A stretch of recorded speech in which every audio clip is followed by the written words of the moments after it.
தமிழ் குரல் நேயர்களுக்கு வணக்கம். இன்று நம்மோடு சிறப்பு விருந்தினர், அரசியல் விமர்சகர், மூத்த பத்திரிகையாளர், வழக்கறிஞர் கோட்டீஸ்வரன் அவர்கள் இணைந்திருக்கிறார்கள். பேசுவதற்கு ஏராளம், உரையாடுவோம். வணக்கம். நேயர்களுக்கு அன்பு வணக்கம். இப்போ நேற்று மாற்று கட்சியினர் தாவைக்காவில் சேர்ந்துருக்கிறாங்க. அதில் செங்கோட்டையன் அவர்கள் அதிமுக மூழ்கக்கூடிய கப்பல்னு சொல்கிறாரு.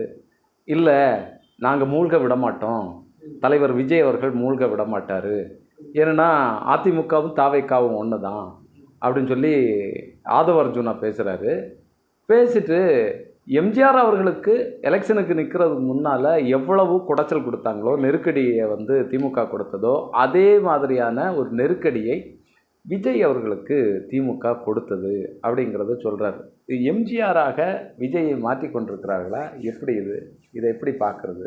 இல்லை, அந்த முயற்சியை அவங்க தொடர்ந்து எடுத்துக்கிட்டு இருக்கிறாங்க. ஐயா நாஞ்சில் சம்பத் ஐயா சொல்லுவார், உயர உயர பறந்தாலும் ஊர்க்குருவி பருந்தாகாது அப்படின்னு. அவங்க கட்சியில் தான் இருக்கிறாரு. அந்த டயலாக்கை வச்சு பார்த்துட்டு எம்ஜிஆர் அவர்கள் அவரோட சொத்துக்கிட்டெல்லாம் தான தர்மம் பண்ணவர். நமக்கு தான தர்மம்னா என்னன்னே தெரியாது. எனக்கு ஒரே ஒரு சந்தேகம்தான், கரூர் சம்பவத்தில் இறந்தவங்களுக்கு பணம் எவ்வளோ நாள் கழித்து கொடுக்கப்பட்டது, அது எந்த மாதிரி பண்ணதுன்றது இன்னும் அந்த தெளிவுகள் வரலை. எம்ஜிஆர் அவர்கள் காலத்தில் அவரோட தொண்டர்களுக்கு அவர் கொடுத்த அந்த அவர் வள்ளல்னு பேர் எடுத்துகிட்டு போயிட்டார். ஒரு வரியில் சொல்லணும், நான் அதெல்லாம் நினைவு பற்றி சொல்லணும்னா போயினே இருக்கும். புரியுங்க, வள்ளல்னு பேர் எடுத்துகிட்டு போயிட்டார். திமுக காரங்களே அவர் மீது அதீத விமர்சனம்லாம் வைக்க மாட்டாங்க. ஏன்னா ஒரு காலத்தில் திமுகவோட இருந்தார், சேர்ந்தார், அப்புறம் தான் பிரிஞ்சு போனார்ன்ற மாதிரி. ஆனால் கேட்குறேன்னா, சொந்த வசீகரன்றது ஒன்று இல்லையா? எதுக்கு ஆனாவுனா எம்ஜிஆர் போகிறீங்க, அண்ணா போகிறீங்க, அதை எடுக்கிறீங்க, பெரியாருன்றீங்க, அம்பேத்கர்ன்றீங்க, உங்களுக்கா கொள்கை தலைவராக வச்சுக்கலாம். ஆனால் அந்த கேரக்டராக மாறுறது, நாங்கள் தான் அடுத்து அண்ணா திமுகன்றது ஏன் அப்படி பண்ணுறாங்கன்னா, அவங்களுக்கு தெரியும் ஒரு விளம்பரத்தில் நம்ம ஜெயிச்சிட்டோம் மற்றவங்க மேலே இருந்த. இப்போ கீழே உட்கட்டமைப்பில் இன்னும் சரியாக ஸ்ட்ரென்தன் ஆகலை. அப்போ அதுக்கு இன்னும் கொஞ்சம் ஆளுங்களெல்லாம் போட்டு அதை ஸ்ட்ரென்தன் பண்ணால் நல்லா இருக்குன்றதுனால அடுத்த அதிமுக வேறு இல்லை, தாவேக்கா வேறு இல்லை. சரி, ஜெயலலிதா அம்மையாருக்கு நீதியரசர் குன்னா தண்டனை கொடுத்தாரு, இன்னும் அந்த பணத்தை கட்டலை. அதிமுக வேறு இல்லை, தாவேக்கா வேறு இல்லை, நீங்கள் அந்த பணத்தை கட்டுவீங்களா ஃபைனை? ஒன்று. சரி, அதிமுக வேறு இல்லை, தாவேக்கா வேறு இல்லைன்னா இதே போயிட்டு கோர்ட்டில் சொல்ல முடியுமா? இல்லைங்க, அதிமுக வேறு இல்லை, தாவேக்கா வேறு இல்லை, நாங்கள் தான் இப்போ புதுசாக எம்ஜிஆர் வேஷம் போட்டுன்னு பண்ணின்னு இருக்கிறோம் அரசியல். அந்த அடிப்படையில் அவங்க எங்களை பொன்மனச்செம்மலாக பார்த்துட்டாங்க தலைவர் விஜய் அவர்களை, அதனால் அவங்க மாற்றி ஓட்டு போட்டாங்கன்னு ஏன் கோர்ட்டில் போய் சொல்லுங்களேன், இதே அஃபிடாவிட்டில் வைங்களேன். வாட் இஸ் இஸ் நான்சென்ஸ் அப்படின்னு கேட்பாங்க கோர்ட்டில். இவங்க ரெட்டலையில் நின்றவங்க எப்படி மேன் விசில் ஆவீங்க, விசில் நின்றவங்க எப்படி மேன் ரெட்டலையில் ஆவீங்க? வேறு ஏ ஃபார்ம் பி ஃபார்மு, வேறு பைலா பார்ட்டிக்கு, வேறு அலையன்ஸ் ஃபார்மேஷனு, வேறு கோலிஷனு, தேர்தலுக்கு அப்புறம் மாதிரி இருக்குது. இது ஆன்டி டிஃபெக்ஷன் லாவில் வரும், இது குதிரை பேர் அரசியல், ஹார்ஸ் ட்ரேடிங்குன்றாங்க. அப்படின்னும் போது இல்லைங்க நாங்கள்லாம் ஒன்று தான் அப்படின்னு சும்மா பாமர மக்களை பேசி ஏமாற்றலாம். இல்லை ஆசை வார்த்தைக்கு கொடுத்து, இந்த ஆசைக்கு போகிறவங்க இருப்பாங்க இல்லைங்களா, ஒரு என்ன சொல்கிறது, நமக்கு ஒரு ஆசை வார்த்தைகள் கூறிவிட்டால் நம்ம அங்கே சென்று விடலாம்ன்றோம். அது மாதிரி ஆட்களுக்கு நீங்கள் பேசுவது மயிலிறகுல வருடி கூடாமல் இருக்கும், வருவாங்க. அதான் சரியாக வராங்களே. இல்லை, திமுகவும் அதிமுகவும் ஊழல் சக்தி அப்படின்னு சொல்லிட்டு இருந்தாங்க. அதிமுகவிலேருந்து ஆட்கள் வந்துட்டுருக்குறாங்க, முன்னாள் அமைச்சர்கள், பெரிய பெரிய ஆட்கள்லாம் இப்போ உள்ளால் எடுத்துகிட்ருக்குறாங்க. இவங்க இப்போ ஊழலில் வரமாட்டாங்களா? இல்லை, வரமாட்டாங்க. அப்போ வாஷிங் மிஷினில் உள்ளே துச்சி எடுத்து போட்டு உஜாலா லைட்டாக தெளித்து ஒரு ப்ரேயர் ஒன்று பண்ணி விட்டோன்னா அதெல்லாம் தூய சக்தியாக மாறிடும். அதுதான் பிஜேபி பண்ணால் தான் அது தப்பு. தமிழ்நாட்டில் பிஜேபி இதெல்லாம் பண்ணுதுன்னு சொல்லிட்டு தான் பிஜேபி மீது அவ்வளவு விமர்சனம். ஏன்னா ஒரு மலிவான மட்டமான அரசியல் அப்படின்றது அது பண்ணிட்டாங்கன்னு தான் அவ்வளோ பேச்சு. ஆனால் இதே தாவேக்கா பண்ணும்போது எல்லாம் அமைதியாக இருக்கீங்க. ஆள் எடுக்கலாம் சார், ஆள் என்ன கேஸ் இருக்கா இல்லையா பார்த்து கொஞ்சம் கொஞ்சமாக எடுக்கலாம். மொத்தமாக எடுக்கிறீங்க, மொத்தமாக கொள்கிறீங்கன்னா நீங்கள் யூ ஹேவ் லார்ஜர் பிளான்ஸ். இப்போது ஆனால் ஒரு சில நன்மைகள் நடக்குது. இப்போது மத்திய சென்னையிலலாம் நேற்று கொஞ்சம் இடத்துல பட்டாசு வச்சு கொண்டாடிக்கிறாங்க. ஒரு சில மாவட்ட சிலர்லாம் போயிட்டாங்க அப்படின்னும் போது என்னன்னா போனது நல்லது. ஆமாம், ஏன்னா இப்போது என்னென்னா அதிமுகவில் ஒரு ரிப்போர்ட் எடுத்துருக்குறாங்க, மாவட்ட செயலர் ரிப்போர்ட்டு. அதில் நிறைய பேர் சரியில்லைன்ற மாதிரி இருக்கா. அந்த சரியில்லாதவங்களாம் ஒரு சிலர் போகிறாங்க. இப்போ நல்ல வேலை மாற்றி கீத்தி பண்ணுறது பார்த்தா இப்போ அடுத்தவங்களுக்கு ஆப்ஷன். இப்போ அவங்க இப்போ பார்த்திங்கன்னா இப்போ பசுபதினு ஒருத்தர் விழுப்புரத்தில் இருக்கிறாருன்னு கட்சிக்காரங்களுக்கு தெரியும், பொதுமக்களுக்கு தெரியாது.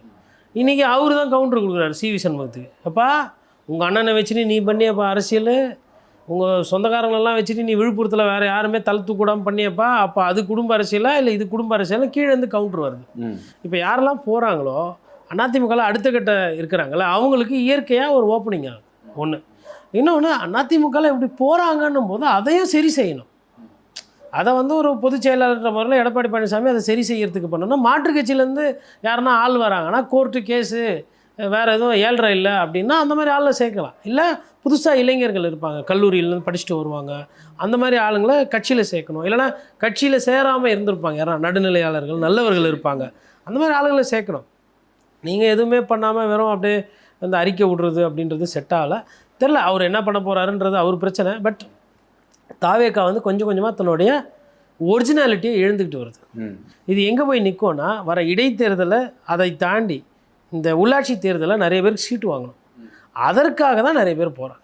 இப்போது இவங்க போகிறவங்க போய் அங்கே சீட்டு கேட்பாங்க. ஆல்ரெடி தாவேக்காவில் இருக்கிறவங்க இருக்கிறாங்க.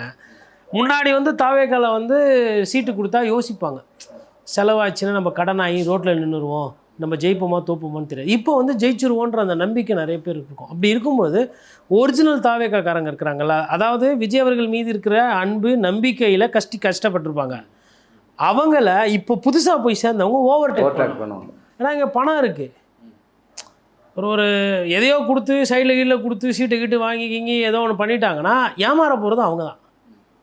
இந்த பிரச்சனையெல்லாம் இருக்குது. இன்னொன்று, உள்ளாட்சி தேர்தல் அதிக இடத்துல தாவேக்கா ஜெயிக்கும். தாவேக்கா அதிக இடத்துல ஜெயிக்கிறது தொலைநோக்கு பார்வையில் அவங்களுக்கு கெட்ட பேர் வரும். தாவேக்காவும் ஒரு சராசரி கட்சியாக, ஏன்னா இந்த மாதிரி ஆளுங்க தானே வராங்க. நேற்று வரை எனக்கு ஒரு கொள்கை, நேற்று வரை வேறு கட்சி, இன்றைக்கி நான் வேறு கட்சி நான் வரேன். நான் என்ன காரணம்? ஆட்சி மாற்றம் தான் காரணம், வேறு எதுவுமே கிடையாது. பதவி கிடைக்கும். பதவி எதுக்கு வேணும்? இப்போ வெறும்னே லயன்ஸ் கிளப்பில் மெம்பராக இருங்க, ரோட்டரி கிளப்பில் கவர்னராக இருங்க, இல்லை வந்து நீங்கள் வந்து எங்கள் குரூப்புக்கு நீங்கள் வந்து பேட்டர்னாக இருங்க அப்படின்னு கூப்பிட்டா பதவி ஏற்றுக்கிறாங்களா? இல்லை, எனக்கு வந்து அந்த பதவி எதுக்கு அந்த பதவி? அது இருந்தால் தான் டெண்டரு வேலைக்கு எடுக்கிறது, ஒரு 4 காசு பார்க்க முடியும். அது மாதிரி பதவி தான் ஆசைப்பட்றாங்க. ஏன்னா பணம் பார்க்கணும். அப்போ இது மாதிரி இருக்கிறவங்க நிறைய பேர் அங்கே போய் சேரும்போது அவங்க ஜெயிக்கும்போது மக்களும் ஓட்டு போட போகிறாங்க. வர தேர்தலில் உள்ளாட்சி தேர்தலில் அதிக இடத்துல தாவேக்கா ஜெயிப்பாங்க. கவுன்சிலர் ஆனதுக்கப்புறம் தான் இருக்குது படமே.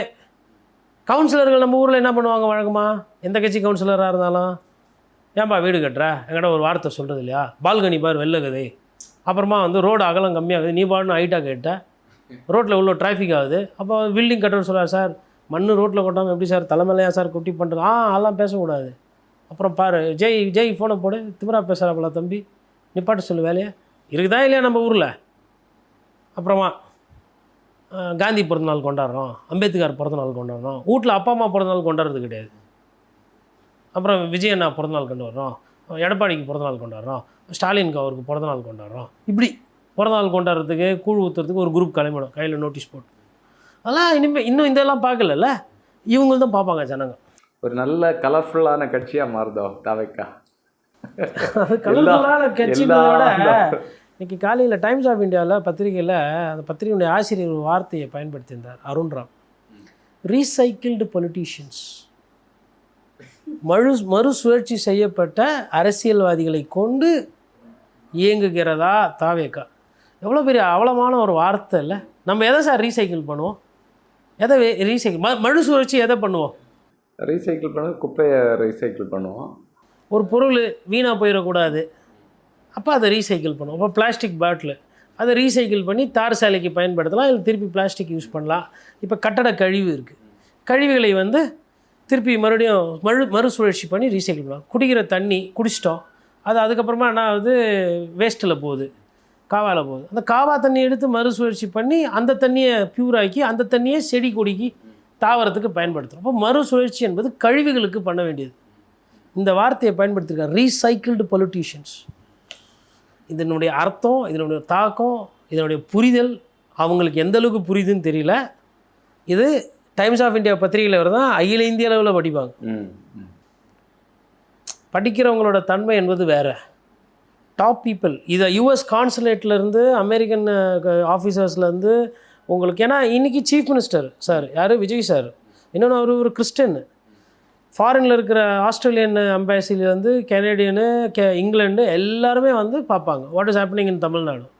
Christian has become a chief minister. It's a matter of pride, அதில் டவுட்டு கிடையாது. ஒரு சிறுபான்மையினர் முதலமைச்சராக வர்ற அளவுக்கு தமிழ்நாட்டில் இருக்கிற மக்களுக்கு பெருந்தன்மை இருக்குன்ற வகையில் நான் சந்தோஷப்படுறேன், பெருமைப்படுறேன்.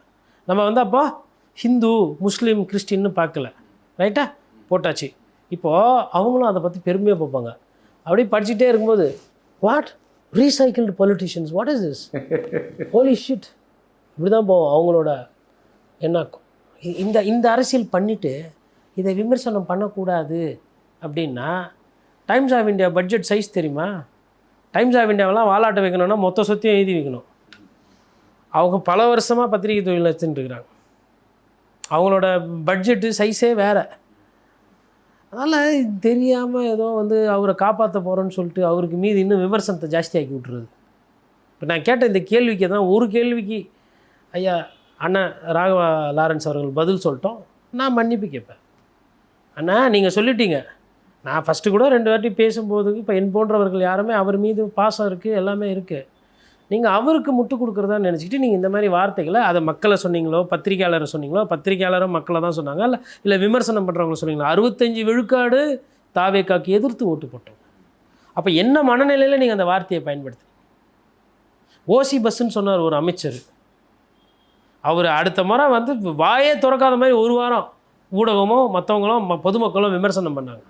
ஓசின்ற வார்த்தைக்கு நீங்கள் வந்து 4 கால் பிராணின்ற வார்த்தையை பயன்படுத்துகிறீங்க.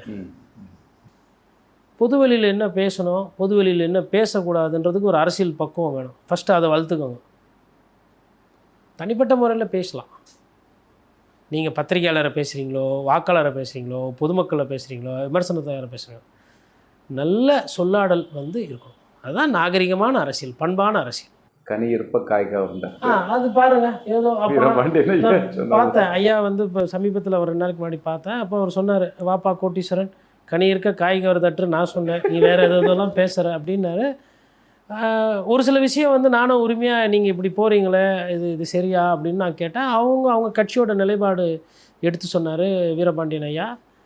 அதுக்கப்புறமா நீ ஒரு விஷயத்தை வச்சு பார்க்காதீங்க, நாங்கள் இப்போ அடுத்து விவசாயி போராட்டம் அப்படின்னு சொல்லிட்டு இந்த பாலியல் சீண்டல் கேஸுக்கு வந்து கடிதம் எழுத போகிறோம்.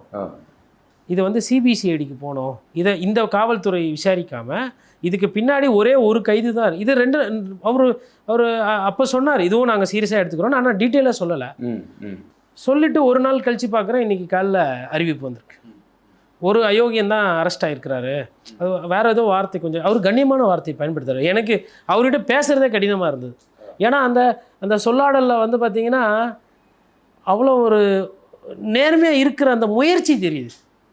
அவங்க நேர்மையாக இருக்கிறாங்கன்னு நான் சொல்ல வரல, ஒரு நேர்மையாக இருக்கிறதுக்கு நாங்கள் முயற்சி பண்ணுறோம் அப்படின்ற மாதிரி சொல்கிறாங்க. சொல்லிவிட்டு அந்த பத்திரிகையாளர் சந்திப்பு முடியும்போது ஒரு சண்முகம் தோழரும் அண்ணன் திருமாவளவனும் ஒரு வார்த்தையை சொல்கிறாங்க, நாங்கள் இருந்ததுனால இந்த 4 எம்எல்ஏவோடு நின்றுச்சுன்னாங்க. அதிமுகவில் இந்த எம்எல்ஏ ரிசைன் பண்ணது நாங்கள் இருந்ததுனால. ஃபஸ்ட்டே வந்து ஐயா சண்முகம் வந்து கருத்தை சொன்னார், அப்புறம் நாங்களும் அதை எதிர்த்தோம். அதுக்கப்புறமா வந்து அவர் ஆதவ் கிட்ட ஃபோன் பண்ணி பேசியிருக்கிறார். ஆதவ் இவர் பேசினாரா இல்லை ஆதவ் பேசினப்போ என்னப்பா இதெல்லாம் அப்படின்ற மாதிரி கேட்டப்போ இல்லைண்ணே அவங்களா விருப்பப்பட்டு வந்து சேர்றாங்க. ஏன்னா இவர் காட்டமாக ஒரு அறிக்கை விட்டுருக்காரு. எனக்கு என்னென்னா சரி இன்றைக்கி இவ்வளோ அரசியல் பேசுகிறீங்க, இது நிலைக்குமா நீடிக்குமா அப்படின்றா எனக்கு கேள்விக்குறி. ஏன்னா போகிற போக்க பார்த்தா அப்படி தெரியல. கொஞ்சம் கொஞ்சமாக அது கனி இருக்க காய்ங்கவர் தட்டுறோ இல்லை பெருங்காயத்துன்னு போய் ஒரு இடத்துல கரைச்சினா பெருங்காயத்துக்குன்னு ஒரு வாசம் ஒரு மனம் ஒரு வசீகரம் உண்டு. அதை எடுத்துகிட்டு போய் நீங்கள் கரைச்சி விட்டிங்கன்னு வச்சுக்கோங்களேன், தண்ணியோட தெரியாது எது பெருங்காயம் எது தண்ணி எதுன்னு மணக்கும். எல்லாத்துலையும் பெருங்காயம் கட்சியில் காணா போயிடும், கரைஞ்சி போடும். அந்த மாதிரி அதனால் எந்தெந்த கட்சி கரைய போகுதுன்னு எனக்கு தெரில. ஆனால் போகிற அரசியல் சரியில்லைன்றது நான் சொல்லலை. இந்த நாட்டில் ஆரோக்கியமான நல்ல அரசியல் பண்ணக்கூடிய கம்யூனிஸ்ட் தலைவர்கள் சொல்கிறாங்க. அப்போ அவங்க கேவலமாக பேசியிருக்கிறாங்க. அவங்களுக்கு கேவலமாக பேசணுன்ற அவசியம் இல்லை. அவங்களுக்கு நாகரிகமாக அநாகரிகமான அரசியலை கோடிட்டு காட்ட வேண்டியது அவங்களோட எண்ணம் இல்லை. நீங்கள் பண்ணீங்க, அவங்க சொன்னாங்க. அப்போ நீங்கள் இந்த சைடு விமர்சனம் பண்ணுறவங்க, அப்போ விமர்சனம் பண்ணுறவங்க எல்லாரையும் அப்படி தான் பார்ப்பீங்களா? என்னை கூட தான் சம்மந்தமே இல்லாமல் விமர்சனம் பண்ணுறாங்க, ஆபாச வார்த்தையில் திட்டுறாங்க. நான் என்ன பண்ண முடியும்? அவங்களுக்கு அளவு இறங்கி அந்த நபர் சொல்கிறாரு, அவங்க குடும்பத்தை, அவங்க வீட்டில், அவங்க மற்ற குழந்தைகளை, எனக்கு யாருன்னே தெரியாத அவங்களோட அம்மா அப்பாவும் எனக்கு தாய் தகப்பன் மாதிரி தானே, என் வயசு தானே. நானும் அதே மாதிரி ஆபாச வார்த்தை பேசினேன். அப்புறம் அவங்களுக்கும் எனக்கும் என்ன இருக்குது? நான் இப்போ அண்ணா படத்தை வச்சுக்கிட்டு நான் இதுக்கு 10 பேர் போய் பிச்சை எடுக்கலாமே நான் அப்படி ஆபாசமாக பேசுகிறதுக்கு? எதுக்கு அறிஞர் அண்ணா பற்றி பேசணும், ஐயா காமராஜர் பற்றி பேசணும், இல்லை எதுக்கு ஐயா அப்துல் கலாமை நேசிக்கணும், எதுக்கு வள்ளலாரை பற்றி பெருமையாக பேசணும்? என்ன அரசியல் நீங்கள் எடுத்து வைக்கிறீங்க முன்னாடி? ஆமாம், இந்த அரசியலுக்கு வசீகரம் இல்லை தான். எல்லாம் பாட்டு போட்டுக்கின்னு டிக்டாக் பண்ணிக்கின்னு அதாவது என்ன சொல்கிறது, ஏடா கூடமாக வருதுங்க இப்போ வர படம்லாம். அதை பார்த்து ஒரு மாய கூட்டம் போயிட்டுருக்குது. அதுக்குன்னு மாற முடியாதுல்ல. ஒன்று நம்ம மாறிக்கணும், மற்றதை எதிர்பார்க்க முடியாது. மாறுறது வேறு. இங்கே பிரச்சனை மாறுறீங்களா இல்லை விலை போகிறீங்களான்றது தான் இப்போ நீதிமன்றத்துக்கு முன்னாடி இருக்குது. மாறுறதுன்னா தேர்தலுக்கு முன்னாடி மாறி இருக்கலாம். ஆமாம், அந்த ராஜ்பவன்லேருந்து லோக்பவன்லேருந்து கவர்னர் சொல்லும்போது மாறுற தன்மை இருக்குல்ல, அதுதான் கேள்விக்குறி. எவ்வளோ பேர் வைத்திலிங்க போய் மாறினார். இது மாதிரி எதனா பேசினாங்களா, இது குதிரை பேரம்னு? அவர் மேலே ஊழல் குடிச்சாட்டு இப்போ திருப்பி மறுபடியும் வழக்கு எடுத்துருக்குறாங்க. பாராட்டுறேன் நான். யார் மீதெல்லாம் வழக்கு இருக்குதோ எல்லார் மீதையும் பண்ணுங்கள். அதே மாதிரி ஐயா ஆதவோட வழக்கையும் கொஞ்சம் வேகமாக விசாரி. ஏன்னா ஒரு விஷயம் முடிவுக்கு வரணும். சிபிஐ கேஸு 42 பேர் இறந்துருக்குறாங்க கரூர், அதையும் சீக்கிரமாக விசாரித்து தீர்ப்பு கொடு. எல்லா கேஸையும், கொடநாடு கொலை கேஸ்லேயே விசாரணை இன்னும் ஜட்ஜ்மெண்ட் வரல, தீர்வு வரல, இறந்தது உண்மைன்றதான் நம்ம நிலைப்பாடு. துப்பாக்கி தூட்டு ஸ்டெர்லைட்டில், கள்ளக்குறிச்சியில் கண்ணுக்குட்டின்னு ஒரு ஆள், பேரை பாருங்கள் கண்ணுக்குட்டி, பார்த்தா கள்ளசாராயம் வியாபாரம், ஒரு ஆளை பிடிச்சி எல்லாம் பண்ணிங்க. அது போதும்னு நினைக்கிறீங்களா? அங்கே இருந்த காவல்துறை, அங்கே இருந்த எஸ்பிக்கெல்லாம் தண்டனை ஒன்றுமே கொடுக்கலையே. என்ன பண்ணீங்க நீங்கள்? அப்போ எல்லாத்துலேயுமே நம்ம அப்படி தானே பேசிகிட்டு இருக்கிறோம். இப்போ விஜய் சார் வந்தவொடனே விமர்சனம் பண்ணக்கூடாதுன்னா எப்படி? அது அவரோட ஆட்சியினோட போக்கை யாரும் எதுவும் சொல்லலை. அமைச்சர்கள் மீது, குறிப்பாக விஜய் சாரோட அமைச்சர்கள் மீது நான் பார்த்திங்கன்னா விமர்சனம் பெருசாக எதுவுமே வைக்கிறது கிடையாது. இப்போ கூட சமீபத்தில் ஒரு தோழர் எனக்கு ஃபோன் பண்ணி கேட்டார். வேறு ஒரு பத்திரிகை, மூத்த பத்திரிகையாளர் பேசியிருக்கிறாரு. அவர் ஒரு சில ஐஏஎஸ் அதிகாரிகள் அமைச்சரெல்லாம் மதிக்கிறது கிடையாது, குறிப்பாக கீர்த்தனா அவர்களை விஜயகுமார் ஐஏஎஸ் மதிக்கிறது கிடையாது, இவரே கொரியாவுக்கு போகிறது பிளான் பண்ணார், தங்கம் தென்னரசு காலகட்டத்தில் போட்டப்பட்ட அந்த இவர்களெல்லாம் இன்னும் வச்சுருக்குறாங்க, இது அதிகார துஷ்பிரயோகம், அமைச்சர் போய் அழுகுறாங்க விஜய் அண்ணா கிட்ட, என்னை இது மாதிரி இது பண்ணுறாங்கன்ற மாதிரிலாம் என்னை ஒருத்தர் கேட்டார். இது என்ன, இது நீயும் தலைமை செயலகம் போவிய அடிக்கடி? என்ன நான் சொன்னேன். அதுவும் இன்னொன்று சொன்னார், செக்ரட்டரி தான் வேதாந்தா அனில் அகர்வால் குரூப் கிட்டலாம் பேசிக்கிட்டு இருக்காரு, திருப்பி தூத்துக்குடி திறக்கிறதுக்கு ஸ்டெர்லைட்டை அப்படின்ற மாதிரி ஒரு பேட்டி என்னை கேட்டாங்க. நான் சொன்னேன், எனக்கு எதனால் அது பேட்டி வருது என்னன்றது எனக்கு தெரியாது. ஆனால் ஒரு ஐஏஎஸ் அதிகாரி அமைச்சரை கட்டுப்படுத்துகிற அளவுக்குலாம் அரசியல் அவ்வளோ மோசமாக போகல. ஐஏஎஸ் தான், அமைச்சர் தான். இன்னொன்று, அதிகாரிகளை நம்பிலாம் யாரும் இன்வெஸ்ட்மெண்ட் பண்ண மாட்டாங்க. They will see the political boss. ஆமாம், அரசியல் ஆளுமைகளையும் அமைச்சர்களை பார்த்து தான் ஒருத்தர் கம்பெனி திறக்கிறதும் ஃபேக்ட்ரி திறக்காததான் இயல்பு.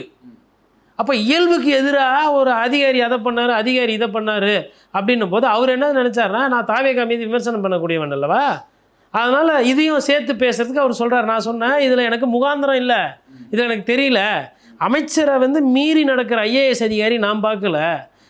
ஒரு சில நேரத்தில் உதயச்சந்திரன் அவர்கள் அந்த வேலையை பண்ணியிருக்கிறார். ஐயா நேருக்கே அவர் மீது கொஞ்சம் கருத்து வேறுபாடெல்லாம் இருந்தது உண்மை. ஆனால் இந்த பீரியடில் அந்த மாதிரி யாரும் ஐஏஎஸ் அதிகாரி இன்னும் அந்த மாதிரி பண்ணலை. இது எனக்கு தெரியல, மேபி அவங்களுக்கு தெரிஞ்சிருக்கலாம். ஆனால் எனக்கு அதில் ஃபேக்ட்ஸ் இல்லை. மேட்டர் ஆஃப் ஃபேக்ட்ஸ் பார்க்கும்போது வேதாந்தா சார், அதாவது துப்பாக்கி சூடு நடந்து கீழமை நீதிமன்றம், உயர் நீதிமன்றம், சுப்ரீம் கோர்ட் வரலும் போய் ஒரு கேபினட் டிசிஷனை எடுத்து மூடப்பட்ட ஒரு நிறுவனத்தை நாடு மக்கள் ஃபுல்லாக பேசி விமர்சனமாகி துப்பாக்கி சூடு நடந்து ஒரு போராட்டம் வெடித்து ஒரு ஆட்சி போகிறதுக்கே ஒரு காரணமாக இருந்த ஒரு சம்பவத்தை ஒத்த ஐஏஎஸ் அதிகாரி முடிவு பண்ணி திறக்கிறாரு அப்படின்னு சொல்லி நீங்கள் சொல்கிறீங்கன்னா அதை நம்புகிற பத்திரிகையாரன் நான் கிடையாதுன்னு. It's a political decision. அதெல்லாம் முதலமைச்சர் அளவில் பேசி ஒரு சில விஷயங்கள் அவங்களுக்கு புரிஞ்சாதான் ஒரு 10,000 கோடியோ 20,000 கோடியோ இல்லை மூடன ஒரு நிறுவனத்தை திருப்பி திறக்கிறதுன்னு ஒரு பொலிட்டிக்கல் டெசிஷன் எப்படி ஒரு அதிகாரிகள் எடுப்பாங்கன்னு நீங்கள் பேசுவீங்க? அப்போ தேர்ந்தெடுக்கப்பட்ட அமைச்சர்கள் எதுக்கு? அதுதான் நான் சொன்னோன்னே அப்புறம் அவர் சொன்னார், இல்லை தோழர், சரி எனக்கு அதை பற்றி ஒரு பேட்டி வேணும்னு கேட்டார். நான் சொன்னேன் அதை பற்றி பேசுகிறதுக்கு ஒன்றும் இல்லை இதுதான் அப்படின்னு சொல்லிவிடுவேன். அப்போது என்ன நடக்குது? இப்போ நான் தான் சொல்கிறேன், அதிகாரிகள் வந்து தாவேக அமைச்சர்களை மீறி யாரும் செயல்படலை, அமைச்சர்கள் எல்லாம் ஃபால் இன் பிளேஸுன்றேன். இப்போ ஐயா ஜெயராதாகிருஷ்ணனோட சீனியாரிட்டி என்ன? நிர்மல்குமார் மீறி அவர் செயல்படுறாரு நம்ம புரிஞ்சுக்க முடியுமா? அதேமாதிரி ககன்தீப் சிங் பேடி அவர் ஒரு சில விஷயம்லாம் பண்ணுறாரு. அவர் சில ககன்தீப் சிங் பேடி கடலூரில் கலெக்டரு, கார்பரேஷனில் கமிஷனரு, ரூரல் டெவலப்மெண்ட்டு இருந்தது. இதுவரெல்லாம் யாருமே அப்படி சொல்லி அமைச்சரை மீறி பேடி செயல்பட்டாருன்னு. அப்போ புதுசாக இது வருது. நான் சொன்னேன், அப்படி எனக்கு தெரிஞ்சு ஐஏஎஸ் அதிகாரிகள் அமைச்சர் பெருமக்களை மீறி போகக்கூடிய அளவுக்கு தமிழ்நாடு அரசியல் இன்னும் மோசமாக போகல அப்படின்னு தான் சொன்னேன். அப்போது கட்சி நடவடிக்கையின் மீது தான் நான் விமர்சனம் வச்சுருக்கிறேன், ஆட்சி மீது எதுவும் இல்லை. பாலியல் சீண்டல் கூட நீங்கள் ஏன் கட்சி ரீதியாக இன்னும் நடவடிக்கை எடுக்கலை, ஏன் கைது செய்யலைன்றதான் கேள்வி கேட்குறோம். அப்போ எது வந்து சரி அதை பேசணும், எது சரியில்லை அதை தான் பேசணும். சும்மா வந்து நான் கண்ணை மூடிக்கிட்டு நான் சப்போர்ட் பண்ணுவேன், நான் கண்ணை மூடிக்கிட்டு அதிமுகலேருந்து யார் வந்தாலும் நான் சேர்த்துக்குவேன், திமுகலேருந்து வந்து சேர்த்துக்குவேன், பிஜேபியிலேருந்து வந்தாலும் சேர்த்துக்கிறாங்க. பாசிச பாஜகன்னு பேசிட்டு அப்புறம் பிஜேபியிலேருந்து வந்தால் சேர்த்துக்கிறீங்க. அண்ணாமலை கூட வெயிட்டிங்கு, கொஞ்சம் பேசிங்கன்னா வந்துடுவார். அவர் பாவம் எதுக்கு தனியாக கஷ்டப்படணும், அவரையும் சேர்த்து போட்டுக்கோ. ஒரு சைடு அண்ணாமலை, ஒரு சைடு லாரன்ஸு, ஒரு சைடு ஆதவா, சூப்பராக இருக்கும். இதனால் இப்போ இது பேசுனதுனால சொல்கிறேன், ஐயா ஆனந்த் அவர்கள் தயவு செய்து கொஞ்சம் உஷாராக இருங்க. நான் ஏன் ஐயா ஆனந்த் மேலே பிரியமாக இருக்கிறேன்றதையும் சொல்கிறேன். பிரியம்னா ஓகே, அது இது இந்த பிரியம் கூட வச்சுக்கலாம். அதாவது ஒரு சைடு ஆப்போசிட் கேம்பில் இருந்தாலும் அந்த டிக்னிட்டியோடு பார்க்கணும் இல்லைங்களா. அந்த கட்சிக்கு கஷ்டப்பட்டு முதல் நாள்லேருந்து கஷ்டப்பட்டது அவர். ஆனால் இன்றைக்கி வேறு சில முக்கிய அமைச்சர்கள் இது புரிகிற மாதிரி சொல்லுவோம். நம்ம இன்னும் மற்ற கட்சியிலேருந்து வராங்கல்ல, எல்லாரும் யார் தலைமையில் சேர்றாங்க, இல்லை யார் சொல்லி வராங்க? ஆதவ். இப்போ இவர் சொல்கிறாரு, திரும்ப சொல்கிறாரு ஆதவ் பேசினார், சண்முகம் சொல்கிறாரு அது ஆதவ் பேசினார், வீரபாண்டி சொல்கிறாரு ஐயா ஆதவ் பேசினார், செங்கோட்டையன் சொல்கிறாரு ஆதவ் பேசினார். எல்லாருக்குமே யார் பேசியிருக்கிறா? ஆதவ். யார் மூலியமாக எல்லாம் கட்சியில் சேர்றாங்க? ஆதவ். யார் அவங்களுக்கு வாக்குறுதி கொடுக்குறது? ஆதவ். யார் செலவு பண்ணுறது? ஆதவ். யார் வாய்ஸ் ஆஃப் காமன் எடுத்துறது? ஆதவ். யார் யார் யார் அமைச்சர் என்ன ஏதுன்னு முடிவு பண்ணது ஒரு சிலது ஆதவ். இவ்வளவும் பண்ணால் அப்போது புஷி ஆனந்த் யார், என்ன ஆனந்த் அவரோட நிலைப்பாடு. இப்போ நிறைய பேர் வந்து சேர்றாங்க. இது போகும்போது நீங்கள் அந்த கட்சியினுடைய பொதுச் செயலாளர் ஒரிஜினல் சார், ஒரிஜினல் தான், டூப்ளிகேட் தான். நான் இதை புதுசாக பேசலை, பல வருஷமாக நான் இதான் பேசிட்டேன். ஒரிஜினல் ஆனந்த். ஏன்னா தாவேக ரசிகர்கள், தாவேக தொண்டர்களோட கட்டமைப்பில் வந்தவர். ஆமாம், ரைட்டா? இவங்கெல்லாம் ஒரு மனசில் ஒரு வச்சுட்டு வியாபார நோக்கம், பெரிய பெரிய முதலாளிகள், பெரிய பணக்காரர்கள். அவர் ஆனந்த் இன்னத்தை சம்பாரிச்சிருப்பார், இல்லைன்னா காசு இருக்கும், அதை வச்சுட்டு இவங்ககிட்டலாம் சண்டை போட முடியாது. அவருக்கு இருக்கும், அவர் மேலேயும் குற்றச்சாட்டுகள் வருது வச்சுக்கோங்க, ஒன்று ரெண்டு. அவரும் வந்து பணம்லாம் பெற்றுக்கொண்டு பதவி போட்டாருன்னு அவர் மீது விமர்சனம் வந்தது இருக்குங்களா. ஆனால் இது வந்து எப்படின்னா நம்ம ஆலந்தூர் மலை மாதிரி, அது இமயமலை மாதிரி, ரெண்டும் மலை தான், கம்பேர் பண்ண முடியாது. இது இப்படியே போச்சுன்னா நீங்கள் வந்து அரசியலாக வந்து உங்களோட பிரச்சனை, உங்களோட அந்த இடம் இருக்குது இல்லையா, அந்த இரண்டாவது இடம், அந்த கட்சியினுடைய பொதுச் செயலாளர், அது ஆட்டப்படும், அசைக்கப்படும். இன்றைக்கி நீங்கள் இதெல்லாம் ரசிக்கிறீங்க. இது போக போக போக அடுத்து ஐயா செங்கோட்டையன் ஆல்ரெடி பாதி காலி, ஆனந்த் அவர்கள் காலி, ஐயா ஜேசிடி பிரபாகர் காலி. நான் சொல்கிறவங்கலாம் வந்து கம்பேரிட்டிவ்லி பெட்டர் பொலிட்டீஷியன்ஸ். ஐயா ஆதவ் வந்து சீட்டு கிடைக்கல திமுகவில், கோச்சிக்கின்னு விசிகா, சீட்டு கிடைக்கல, பதவி கிடைக்கல, கோச்சிக்கின்னு தாவேக்கா. போதிய அளவு நீங்கள் பண்ணி கொடுக்கலன்னா நாளைக்கு கோச்சிக்கின்னு வேறு எதனா பண்ணார்னா அதை கட்டுப்படுத்துகிற சக்தி உங்களுக்கெல்லாம் இருக்கான்றது பார்த்து. இது வந்து இப்போ ஐயா இந்த அளவுக்கு அரசியல் ராகவா லாரன்ஸ் சார் பேசிட்டு அதுக்கப்புறமா விமர்சனம் பண்ணுறவங்களும் அவர் விமர்சனம் பண்ணுறோம். தொடர்ந்து பேசுவோம் சார். தாவேக்கா என்ன நிலைமையில் போயிட்டுருக்கு அப்படிங்கிறத உங்களுடைய நேரத்திற்கும் கருத்து. நன்றி.